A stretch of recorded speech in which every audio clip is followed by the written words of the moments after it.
특히 청담동 이런 데 살기를 원하시는데 근데 사실 저는 강남에 이게 없어서 너무 아쉬워요. 운전하는 것보다 훨씬 빨라요. 강남까지 진입도 너무 성수동 같은 경우는 진짜 딱 10년만 놓고 본다고 하면 아마 제2의 강남이 성수동이 되지 않을까.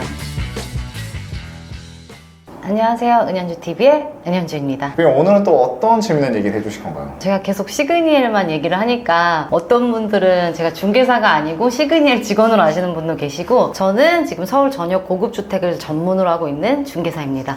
그래서 오늘은 다른 곳을 좀 설명해 드리려고 영상 준비해봤습니다. 어디를 얘기해 주실 거예요? PD님은 고급주택 하면은 바로 떠오르는 지역 어디실까요? 대한민국의 부촌 하면 한남동? 그리고 그쵸. 뭐 평창동, 성북동? 이런 데 아닐까요? 요즘에 뭐 강남 일대 생각하면은 청담동. 강남 일대 제외하고 그럼 딱히 없는 것 같아요. 제2의 강남이라고도 얘기하는 곳이 하나 있긴 한데 혹시 그 강 건너 성수동? 며칠 전에 기사에 크게 났어요. 네. 전지현 씨가 펜트하우스를 무려 130억 주고 매수를 했다는 기사가 크게 났거든요. 네. 아크로 서울 포레스트입니다. 아, 그 성수동에 있는 그 네네네. 높은 하얀색 건물 말씀하시는 네네. 거예요? 우리가 이렇게 대교 지나가다 보면은 네. 성수동에 삼형제 아파트가 있어요. 네. 한강변 가장 가까이에 그 원형, 이게 라운드 형태로 되어 있는 건물들 혹시 보셨나요?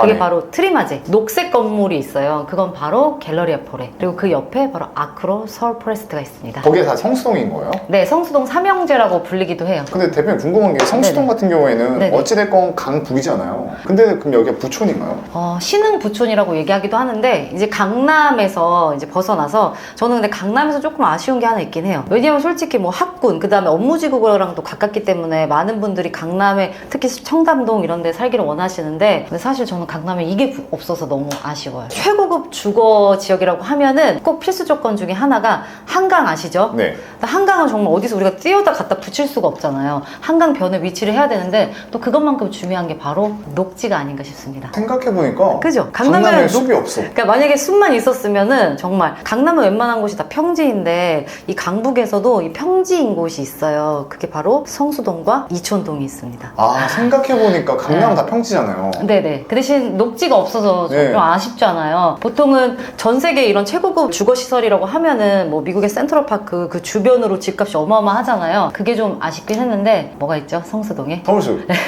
48만 제곱미터의 서울숲이 있죠. 생각해보니까 성수동은 평지에 숲 있고 네네. 한강 보이고 네. 부자들이 딱 진짜 좋아하는 걸 다 갖췄네요. 그리고 강북에 위치하지만 정말 강남까지 빠르게 이동할 수가 있습니다. 그리고 원래 고급 주거에서 주변 교통, 뭐 이 지하철 같은 경우는 뭐 나인원 한남 이쪽에 뭐 신분당선이 연장될 거다 이렇게 얘기는 하지만 크게 그렇게 뭐 영향이 있진 않거든요. 근데 아크로 서울 포레스트 앞에는 바로 서울숲역이 있어요. 아. 근데 압구정 로데오역까지 딱 한 정거장만 가면 됩니다. 운전하는 것보다 훨씬 빨라요. 강남까지 진입도 너무 좋죠. 네, 서울숲은 성수대교 하나 건너가면 바로 압구정 아니에요? 네, 그 본능은 바로 압구정 현대아파트가 막 보이거든요. 네. 뭐 신사동, 그러니까 강남까지 접근이 너무 용이하고 그 다음에 아크로 서울 포레스트에 이제 미국에서 오랫동안 거주하신 분들 왜냐면은 맨해튼 같은 곳들은 이렇게 주차 공간이 여유롭지 못하다 보니까 이렇게 걸어 다니시는 게 일상인데 서울숲역이 앞에 있는 게 너무 좋은 거예요. 또 이 주변에서 이제 이런 하이엔드 대형 평형으로 이루어진 주택들이 희소하다 보니까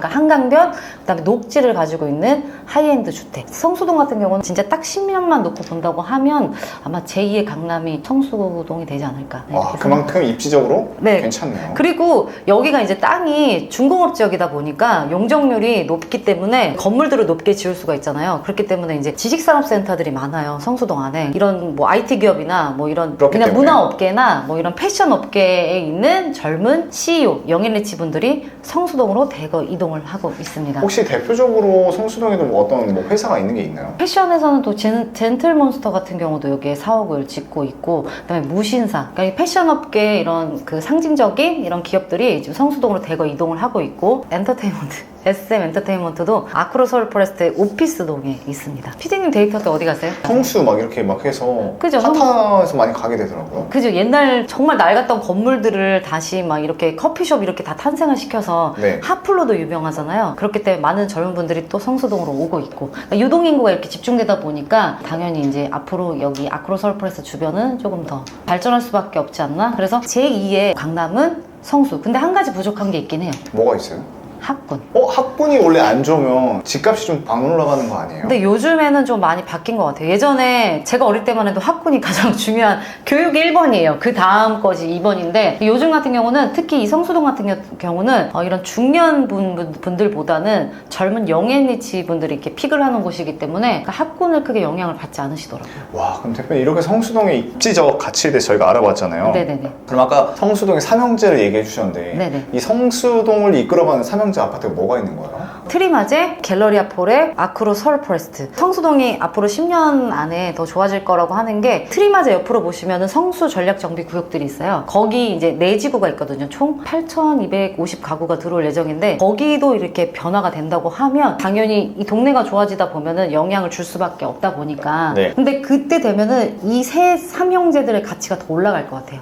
왜냐면은 공급적인 측면에서 대형 주택들은 많이 지을 수가 없기 때문에 아마 그때는 좀 더 희소 가치가 높은 그런 것들이 되지 않나 이런 생각합니다. 그럼 이번에 전지현 네. 씨가 들어간 이제 네. 아크로 서울 포레스트에 대해서 네. 좀 알아볼 거잖아요. 네네. 아크로 서울 포레스트는 어떤 아파트인 거예요? 아크로 서울포레스트는 주상복합입니다.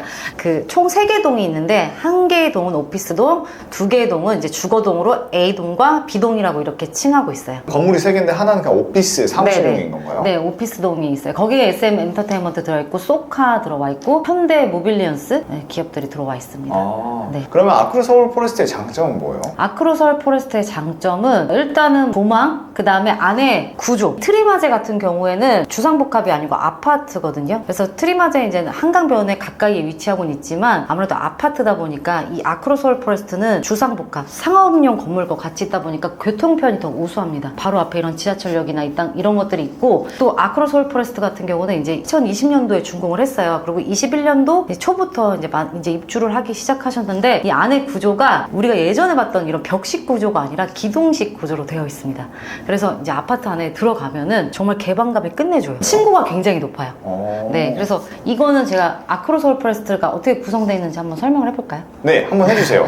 저는 아크로 서울 포레스트 이제 21년도에 입주장이 시작할 때 입주장에 이렇게 몸을 담고 있었어요. 그럼 누구보다 잘 알겠네요. 네, 그래서 유튜브 영상에도 있습니다. 막 제가 유튜브 영상을 촬영한 것과 배우 김광규 씨랑 또 직방을 통해서 제가 아크로 서울 포레스트를 소개하기도 했었거든요. 네. 네, 그렇기 때문에 그때 당시의 상황을 누구보다 더 잘 알고 있다고도 말할 수 있습니다. 그럼 한번 설명 좀 해주세요. 네, 일단은 건물에 대해서 한번 설명을 할게요. 총 3개의 동으로 되어 있고 오피스동, 주거동, A동, B동이 있어요. 이 주거동은 어떻게 구성이 되어 있냐면은 지하 6층부터 49층까지 이루어져 있습니다. 네. 근데 50층까지 안 되는 이유는 이 50층이 한 층이 올라가잖아요. 그러면은 규제가 어마어마하게 강화가 돼요. 그래요? 네, 그렇기 때문에 보통은 그거보다 한 층 낮게 49층까지 이렇게 있는데 아크로 서울 포레스트는 지하 6층에는 뭐 기계실, 전기실, 뭐 관리사무소, 공조실 이런 것들이 있고 지하 5층부터 지하 1층까지는 주차장으로 이루어져 있습니다.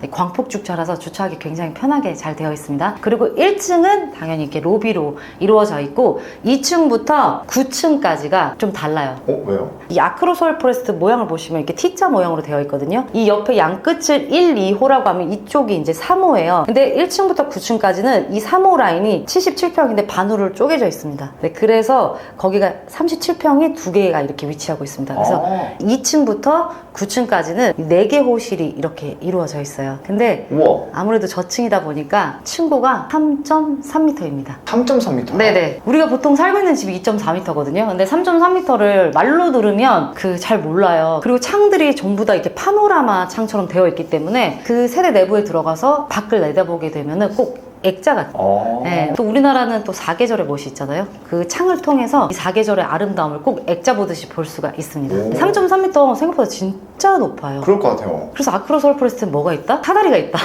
진짜요? 아니죠. 제 키로 거기에 어떻게 짐을 놓겠어요. 그래서 그걸 놓고 짐을 수납을 하셔야 돼요. 층고가 높기 때문에. 그래서 좀 단점은 층고가 높다 보니까 상대적으로 이게 좀 면적이 작게 느껴지는 그런 게 있어요. 3.3m는 거의 복층 느낌 날 것 같아요. 복층 느낌은 아닌데 아무튼 개방감이 우수하죠. 이게 보통 우리가 봤던 그런 공동주택이 아닌데 뭐 이런 느낌? 그래서 1층부터 9층까지는 저층이기 때문에 층고가 3.3m. 그리고 테라스가 있습니다. 테라스가 있어요? 네, 그래서 어떤 호실은 이 테라스를 나가면은 서울숲이 우리 집 정원같이 느껴지는 거죠. 내 집 우와. 마당, 앞마당처럼. 그리고 10층부터 46층까지는 62평과 77평으로 이루어져 있습니다. 그리고 대망의 47층, 여기가 바로 펜트하우스입니다. 그 맨 꼭대기층이 펜트하우스인 거예요? 네네네. 이게 듀플렉스예요. 복층으로 되어 있기 때문에 47층, 48층이 펜트하우스라고 보시면 될 것 같아요. 네. 그럼 아까 이 아파트가 49층까지 되어 있잖아요. 네네네. 49층은 뭐로 되어 있는 거예요? 49층은 기계실입니다. 세대는 48층까지, 엘리베이터는 47층까지 되어 있지만 비상용 엘리베이터는 48층까지는 갑니다. 우와.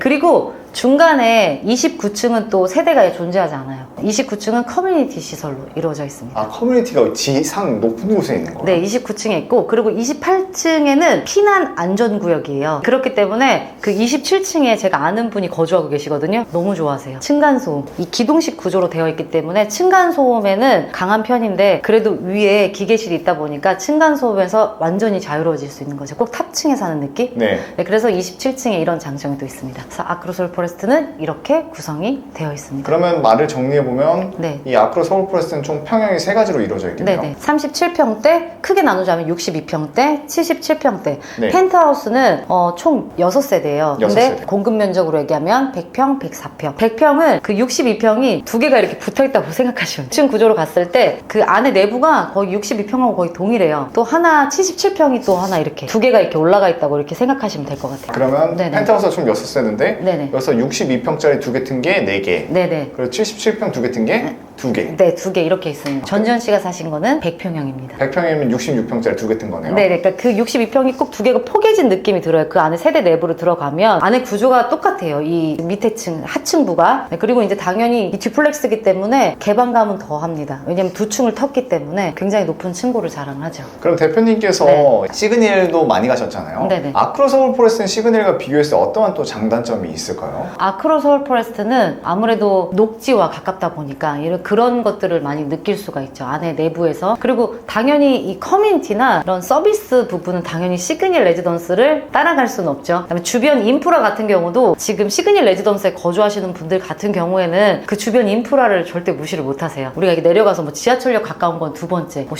쇼핑센터라든지 모든 것들이 근접해 있기 때문에 그 다음에 녹지도 석촌호수도 있고 그럼에도 아크로 서울 포레스트를 택한 이유는 뭘까요? 아무래도 내부 구조 때문일 거예요. 그러니까 왜냐면 시그닐 레지던스가 정말 상징적인 건물 안에 위치는 하고 있지만 이 안에 구조가 창문이 없다 이런 것들 때문에 내부에서 오는 그런 장점도 있는 것 같습니다. 아크로 서울 포레스트는 창문이 있는 건가요? 네, 45층에서도 창문이 이렇게 열려요. 우와. 바람이 막 이렇게 많이 불긴 하는데 네, 창문은 열 수가 있습니다. 혹시 아크로 서울 포레스트는 어떤 유명인 분들이 많이 사세요? 오연수 씨, 손지창 부부, 차혜련, 주상욱 부부, 윤유선 씨, 이경민 그 메이크업 하시는 분 이렇게 이분들 살고 계시고 이영표 씨도 분양을 받으셨고 이영표 씨요? 네. 어떻게 아세요? 등기부등본 떼봤죠. 그다음에 김농률 씨도 있어요. 김동률 씨요? 네네. 대표님 등기부등본을 다 열어보시나 봐요. 이게 제가 입주장할 때 이제 초반에 막 열어봤었는데 제가 정재계 인사들은 이름을 이렇게 막 기억을 잘 못하는데 연예인분들은 또 그 모범택 씨, 이재훈 씨, 아, 이재훈 씨가 거기 살아요? 네, 박경림 씨, CN블루의 강민혁 씨. 아, 그리고 샤이니 태미님이 또 거기 거주를 하시는데 여기를 소유하신 건 아니고 임대차로 거주를 하셨습니다. 전세 36억 원에. 근데 이미 전세 분양가 36억? 뛰어넘었어요. 그게 분양이 얼마인데요? 분양이 28억에서 32억, 62평 같은 경우. 근데 36억이 전세로 들어간 거예요? 네네네. 와, 대박이다. 40억에 들어가신 분도 계십니다. 와, 연예인들이 많이 사네요. 네, 거기가 아무래도 셀럽분들이 많이 거주를 하고 계시는 것 같아요. 아. 네, 뭐 정재계 인사분들도 많이 계시는데 뭐 이번에 전지현 씨가 매수하신 그 펜트하우스 같은 경우도 무슨 건설회사 사장님이 소유하셨던 그 세대 호실로 알고 있습니다. 아, 그걸 파신 거예요? 네, 그거를 전지현 씨한테 이제 매도를 하신 거죠. 그럼 전지현 씨께서 130억에 사서 이슈가 됐잖아요. 네네. 그 분양가가 당시 얼마였어요? 60억으로 알고 있습니다. 60억이요? 두 달 만에, 아니, 2년 만에 두 배 넘게 뛴 거예요? 지금 모든 세대가 그래요. 이번에 그 62평이 또 비동이 거래됐었거든요. 67억 5천에 거래가 됐어요. 그것도 32억 가까이 되는 분양가. 왜냐면 62평이 층별에 따라서 28억에서 32억까지 분양가가 형성이 되어 있었는데 그 세대가 67억 5천에. 입지 선정도 정말 탁월했던 것 같아요. 그 대신 아크로 서울 포레스트도 변수가 있습니다. 뭐가 있어요? 그 앞에 부영 부지가 있어요. 네. 그래서 거기가 뭐 아직도 뭐 인허가 뭐 작업 중이다 하고 있는데 거기에 이제 49층에 주상복합과 그다음에 이 호텔이 들어올 예정이거든요. 그게 바로 그 앞에 부지가 위치하고 있기 때문에 어느 정도 이 뷰를 좀 가릴 수가 있습니다. 와, 네네. 진짜 대표님께서는 네네. 거의 모르시는 게 없네요. 아니요, 그러려고 노력하는 거죠.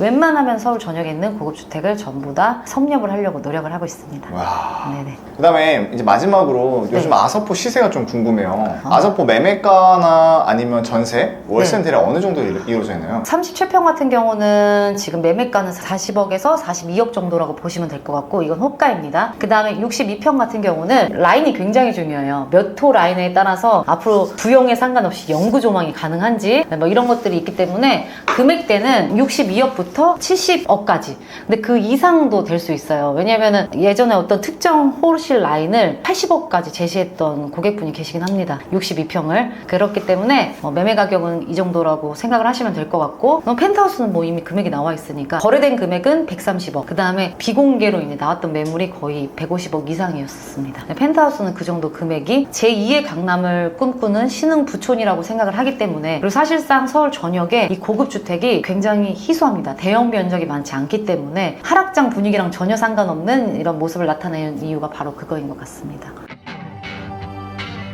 오늘 제가 아크로 서울 포레스트에 대해서 간략하게 설명을 해드렸는데 어떠셨나요? 제가 다음에는 조금 더 풍부한 내용으로 다시 돌아오도록 하겠습니다. 오늘도 긴 영상 시청해주셔서 감사합니다.